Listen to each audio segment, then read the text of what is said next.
자, 반갑습니다. 배종찬 교수의 맛있는 돈 이야기의 배종찬입니다. 자, 여러분 반갑습니다. 2차 긴급 지원금이 어제 발표가 됐죠. 정부가 무진장 돈을 뿌리는 것 같아요. 하지만 중요한 거는 내 살기는 어렵다는 거죠. 따라서 이러한 시기에 살아가려면요. 먼저 정신을 차리셔야 되겠죠. 정부는 어제 긴급 민생 경제 종합 대책을 발표했죠. 7조 8천억 원 정도 되는 긴급 재난 지원 패키지를 발표하였는데요. 핵심적인 내용을 좀 살펴보면 첫 번째는 소상공인 새희망 자금인데요. 3조 2천억 원을 뿌린다는 거죠. 연매출 4억 원 이하 소상공인들에게 100만 원씩 지급을 하고 영업시간 제한 업종에서는 150만 원을 지원을 하고 집합금지 업종에서는 200만 원을 지원한다는 이야기죠.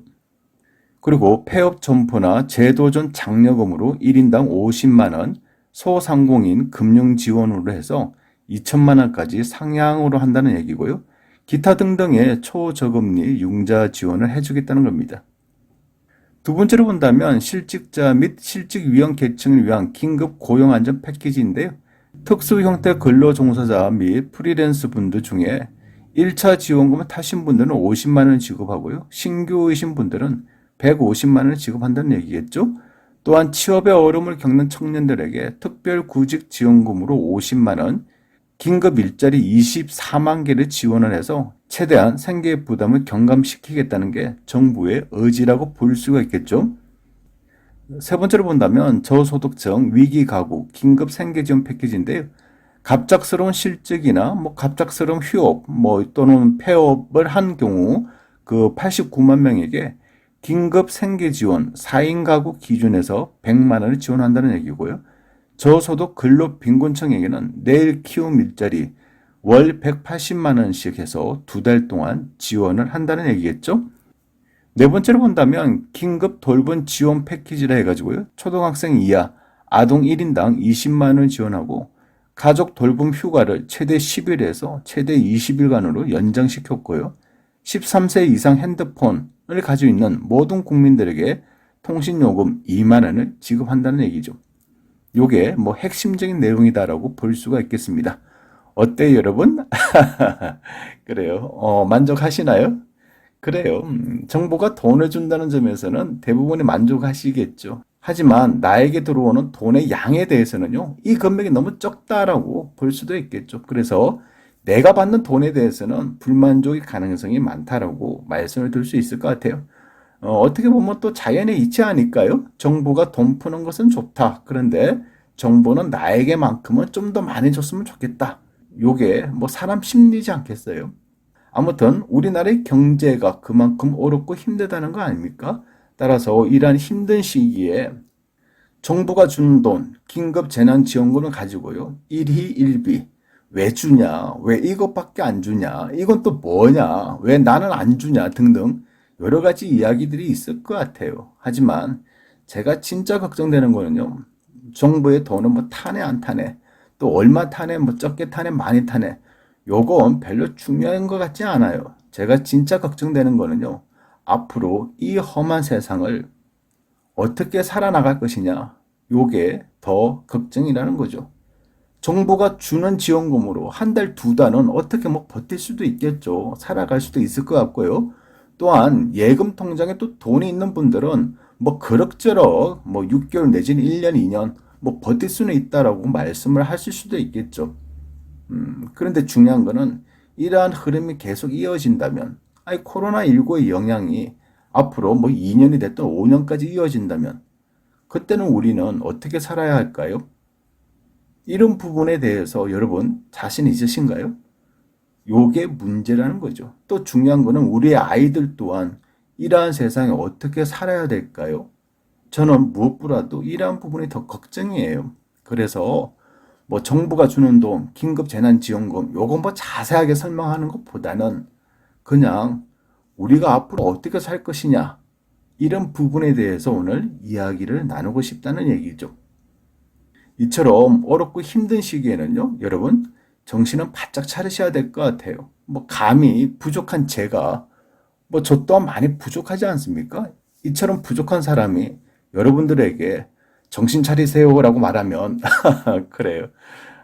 좀 뭔가 말이 좀 안 되는 것 같아요. 또 제가 여러분에게 신뢰를 끼치는 것 같기도 하고요.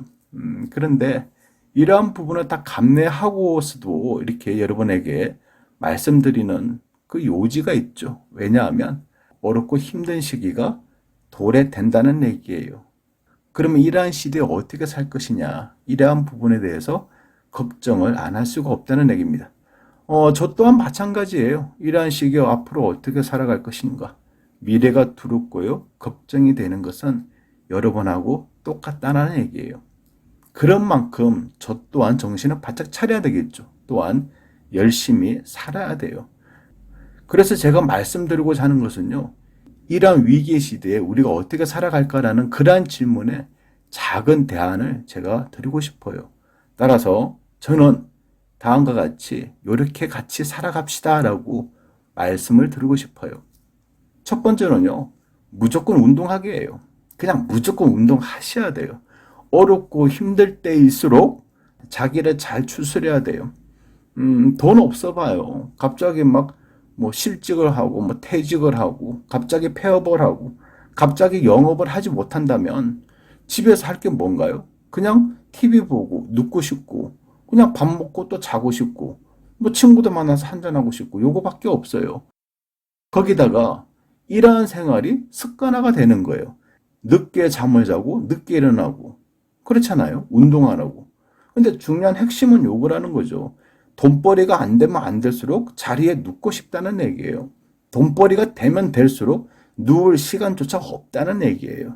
그래서 돈 버는 사람들은 열심히 바리바리 돈을 벌고 돈을 못 버는 사람들은 그냥 땅바닥이 허리에 붙는다는 얘기죠. 저도 어렵고 힘든 때가 있었어요. 그때 의욕이 없고 아무 생각이 없어. 그리고 하고자 하는 마음도 없고 그러면 딱 하는 게 뭐냐? 그냥 눕고 싶다는 거예요. 침대에서도 눕고 소파에서도 눕고 거실에서도 눕고 애들 방에서도 눕고 기회만 되면 자고 싶어. 그 마음 제가 알죠.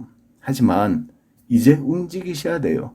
자칫하다가는 한 일주, 한 달 동안 그냥 집에서 노시다가 이게 습관화가 되면 그 다음에 일자리가 있어도요, 일을 제대로 못한다는 얘기예요. 습관이 그만큼 무섭다는 얘기입니다. 따라서 돈을 벌기 위해서라도 지금 일이 없다 하더라도 휴업을 했고 휴직을 당했고 실직을 당했고 명퇴를 당했고 지금 영업이 정지됐다 하더라도 이것만은 하셔야 돼요. 뭐다? 움직이시는 거, 운동은 하시는 거. 요건 꼭 지키시라는 거예요. 그래서 최소한도로 우리는 뭘 해라? 걷기라도 하시라는 겁니다. 걷기 운동의 장점이죠. 유산소 운동이 된다는 거고요. 살이 빠진다는 거예요. 하고자 하는 의욕이 생긴다는 거예요. 왜냐하면 나는 할 수 있다. 내가 하루에 1시간 동안 걷기로 했다. 내지는 내가 하루에 30분 동안 걷기로 했다. 요게 습관화가 이루어지면 의욕이 생겨요. 자신감이 생긴다니까요. 또한 운동을 하게 됨으로써 신진대사가 좋아지고 노폐물이 배출이 되고 면역력과 피부가 좋아진다는 얘기죠. 또한 저는 이렇게 생각해요. 이 걷기를 하게 됨으로써요. 혼자만의 생각할 시간이 부여된다는 거예요. 이처럼 행복한 시간이 어디 있냐는 거예요. 걷기 운동을 하면서 앞으로 내가 무엇을 할 것인가, 어떻게 살아나갈 것인가, 어떻게 행동할 것인가, 어떻게 먹고 살 것인가의 이러한 부분에 대해서 여러분 스스로가 여러분에게 질문을 던지고 답을 한다면 이것만큼 좋은 시간이 어디 있냐는 거죠. 여기에다가 음악을 들을 수도 있고 유튜브 방송을 들을 수도 있고 오디오 북으로 인해서 여러 가지 좋은 책들을 귀로 들을 수가 있다는 얘기예요, 여러분. 세상에 이처럼 좋은 운동이 어디 있냐는 거예요. 그렇다고 돈이 들어가는 것도 아니지 않습니까? 두 번째로 본다면요, 독서죠. 어느 날 나를 잊게 한 것은 마을 도서관이었고 하버드 대학의 졸업장보다 소중한 것이 독서하는 습관이다. 빌 게이츠의 얘기죠. 제가 유튜브를 하는 것도 아마도 제가 보는 점은 그래요. 여러 가지 사회 경험도 있고 하지만은 독서의 힘이다라고도 말씀을 드릴 수 있을 것 같아요. 왜냐하면 책을 많이 보면 볼수록 별 의미가 없고 시간이 아까운 것 같지만은 시간이 지나면 제가 본 책들이 나중에는 필요할 때 머릿속에 하나하나 끄집어낼 수 있다는 이러한 장점이 있다는 얘기예요. 거기에다가 책을 봐야지 뭐 할 수 있다? 먹고 살 수가 있다는 거예요, 여러분. 책을 보셔야 돼요. 빌 게이츠가 말하지 않습니까? 하버드 대학의 졸업장보다 더 소중한 게 바로 독서하는 습관이라고. 저는 여러분에게 이렇게 말씀드리고 싶어요. 아무리 어렵고 힘들다 하더라도 책 보는 습관은 무조건 가지셔야 된다. 이렇게 말씀드리고 싶어요. 세 번째는요, 긍정적 마음 갖기예요. 세상을 부정적으로 바라다 보면요, 자신의 인생조차도 부정적이게 된다는 거예요. 세상을 긍정적으로 생각을 하면요, 자신의 인생이 긍정적으로 바뀐다는 거예요. 따라서 부족한 자신이라 할지언정 자신의 긍정적인 면을 보시기 바래요. 또한 세상을 살아가면서 단점만 있고 장점이 없는 사람 없지 않습니까? 단점이 90%라 하더라도 장점은 10%가 있다는 거예요. 여러분, 이왕이면 여러분의 장점을 좀 부각시키기 바래요. 그리고 할 수 있다라는 이런 생각을 꼭 가지시기 바랍니다. 할 수 있다라고 생각하면 무엇이든지 할 수가 있고요. 나는 할 수가 없어라고 생각하면 무엇이든지 할 수가 없다라는 얘기입니다. 따라서 여러분들은요, 무엇이든 해내야 되지 않겠습니까? 아니, 지금처럼 어렵고 힘든 시기에 무엇인가 할 수 있다라는 그러한 용기를 가지셔야 된다는 거예요. 따라서 지금 당장부터요, 나는 할 수 있다, 무엇이든 할 수 있다라는 이러한 마인드를 가지시기 바랍니다. 네 번째로 본다면요, 인터넷 공부인데요. 앞으로 뭐 비대면 시대, 언택트 시대 아닙니까? 따라서 인터넷과 소통을 해야 된다는 거죠. 아마 제가 보는 점에서는 우리네 인생들의 먹고 사는 것조차도 이제는 인터넷을 통해서 먹고 사는 시대가 도래됐다라고 말씀을 드릴 수가 있을 것 같아요. 그래서요, 컴퓨터와 스마트폰, 기본 지식을 익히셔야 될 것 같고요. 미디어 공부, 뭐 제가 뭐 예전부터 말씀드렸죠. 뭐 팟캐스트가 됐든, 뭐 유튜버가 됐든, 블로그가 됐든, 뭐 카페가 됐든, 밴드가 됐든, 이러한 부분에 대해서, 미디어 부분에 대해서 공부 좀 하셔야 될 것 같고요. 또한 마케팅 공부를 좀 신경 쓰셔야 될 것 같아요. 왜냐하면 앞으로는 온라인을 통해서 상거래가 더 활성화되지 않겠습니까? 그러면 내가 가지고 있는 나의 장점을 어떻게 대중들에게 홍보할 것이냐, 이러한 부분에 대해서 마케팅 공부를 좀 시작하셔야 되지 않을까라고 생각을 할 수 있을 것 같고요. 그리고요, 무엇보다 중요한 거 있죠. 그것은 바로 가족들에게 잘 하셔야 된다는 얘기예요. 가정은요, 근본이죠. 때때로 아내분이 마음에 안 들고, 또한 남편분이 마음에 안 들고, 좀 밉게 보이고, 좀 싫을 때가 있지 않겠습니까? 그래도 중요한 거는 우리 가족이고, 우리 식구들이잖아요. 지금 어렵고 힘들다면 그러한 이유는요, 배우자에게 책임 있는 거 아니겠죠. 또한 아이들에게 책임 있는 거는 더더욱 아니지 않겠습니까? 그러면 지금 어렵고 힘든 이유, 그것은 바로 본인의 책임이라는 거죠. 이러한 본인의 책임을 괜히 가족들에게, 배우자에게, 아이들에게 전가하실 필요는 없어 보이고요. 본인이 앞으로 잘하셔야 되지 않을까요?